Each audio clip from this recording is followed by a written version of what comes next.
nos dias atuais,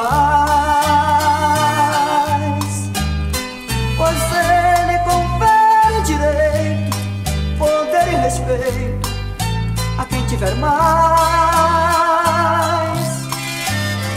Enquanto os marginalizados são pobres coitados no meio social,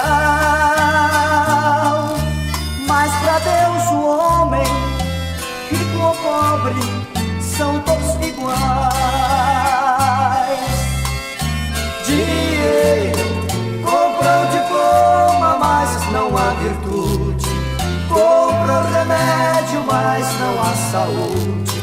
Faz milhões de amigos, mas nenhum fiel.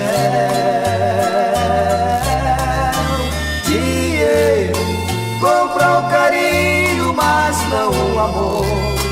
Compra a cruz, mas não o Salvador. Nem compra na morte um lugar no céu.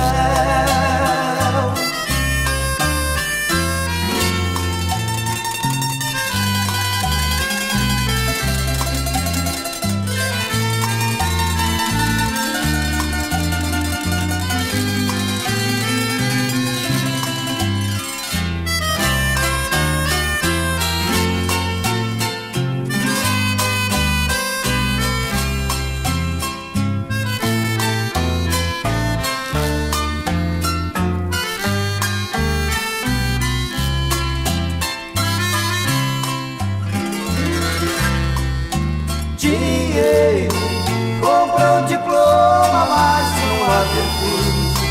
Compra o remédio, mas não há saúde. Faz milhões de amigos, mas nenhum fiel.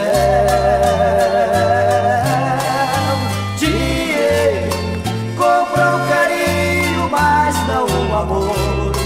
Compra a cruz, mas não o Salvador. Nem compra na morte um lugar no céu.